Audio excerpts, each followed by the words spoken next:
Hello anh em, chào mừng anh em quay trở lại với series cứu hộ cứu nạn của OEG Animal nhé. Trên bàn tôi đây là một bé rắn mới được OEG Animal cứu hộ cách đây khoảng 2 hôm.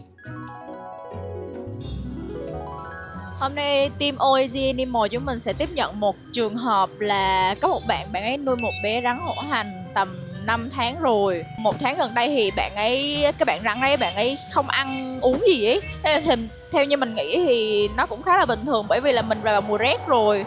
Thế nhưng mà tại vì rắn hổ hành là một cái loài động vật bản địa, cho nên là team sẽ đi cứu hộ bạn này, để khi nào mà trời ấm lên ấy thì team sẽ làm cái công tác là tái thả. Đi thôi.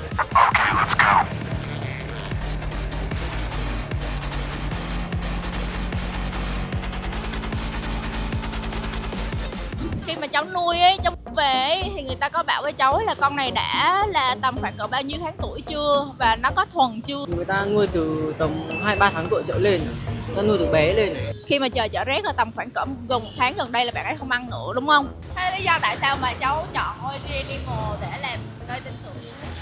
Vì cháu xem trên TikTok thì cháu thấy là team gọi là hay cứu trợ động vật nhiều. Cảm ơn cháu rất là nhiều nhá. Bạn này chắc thuần người nhỉ? Thuần lắm.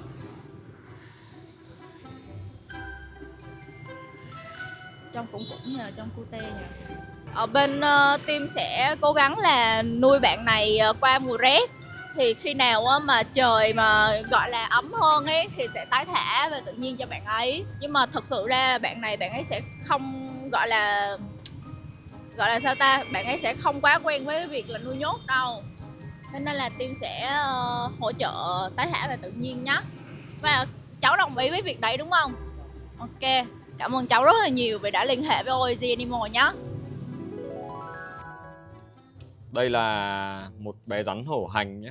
Đây là một loài rắn được phân bố chủ yếu ở các vùng Tây và Đông Nam Bộ, miền sông nước phía trong. Sinh cảnh sống của chúng là những vùng ven sông và đôi khi là sống ở các bìa rừng nữa. Thì cái đặc điểm nhận dạng của cái loài rắn này là trên lưng của chúng có một vệt vảy bóng và có ánh cầu vồng khi mà ở dưới ánh sáng mặt trời nhé. Đây là một loài rắn rất đẹp của bản địa Việt Nam mình. Theo tôi khuyên thì anh em không nên nuôi và cũng không nên sưu tầm những cái loài rắn này. Trong cái bản đồ danh sách về độ nguy cấp thì đây là loài rắn ít được công nhận. Nhưng trái lại thì chúng lại có một cái chế độ chăm sóc nó cũng vô cùng là cầu kỳ. Mặc dù rất đẹp nhưng lại rất khó nuôi nhé. Mặc dù bây giờ đã có những cái trại nuôi sinh sản thành công cái loài rắn này rồi, nhưng mà nếu mà các bạn nuôi mua của những cái người đi rừng người ta bắt được ấy thì rất là khó nuôi. Theo tôi rất là khó nuôi và các bạn cũng không nên nuôi, mặc dù chúng rất là đẹp. Vì chúng ta cần phải bảo vệ cái sinh cảnh rừng tối ưu nhất có thể. Thì nếu mà các bạn thích nuôi rắn, các bạn có thể chọn những cái con rắn mà được sinh sản trong vòng thí nghiệm và được nhiều trại nuôi sinh sản và hợp pháp toàn cầu nhé. Còn con rắn này thì tôi sẽ chăm sóc đến lúc mà sức khỏe nó ổn định và tôi sẽ tái thả lại tự nhiên.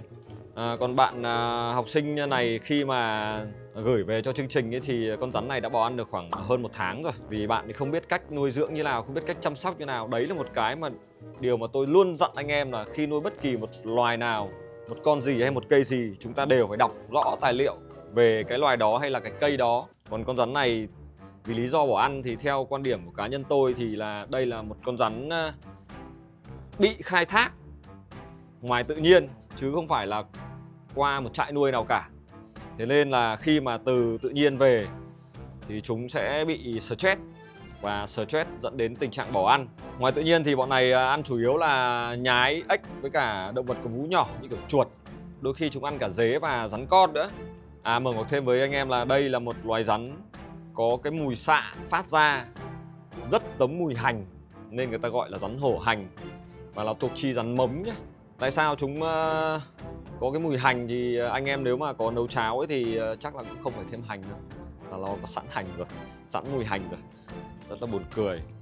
Nhân tiện qua cái series này thì tôi cũng nhắn nhủ tới anh em là khi mà anh em muốn nuôi bất kỳ một loài động vật nào mà trong quá trình nuôi anh em cảm thấy là khó khăn thì anh em có thể liên hệ với chúng tôi để chúng tôi có thể tư vấn cho anh em cái cách làm sao nuôi dưỡng đúng nhất. Mặc dù là tôi không cổ suý anh em nuôi nhé, tôi không cổ suý anh em nuôi động vật hoang dã, nhưng nếu anh em có chót mà nuôi rồi ấy, mà trong quá trình nuôi gặp bất kỳ khó khăn gì hay bệnh tật gì thì anh em có thể liên hệ với OEG Animal để chúng tôi có thể giải đáp những thắc mắc cho các bạn. Hoặc là anh em nào mà nếu mà không còn điều kiện nuôi nữa thì cũng có thể liên hệ với OEG Animal. Chúng tôi sẽ có trách nhiệm chăm sóc và tìm nhà mới cho các bé có một sinh cảnh tối ưu hơn. Xin chào và hẹn gặp lại. Và tôi là Nghĩa Xù, phóng viên nội trú tại OAG Animal.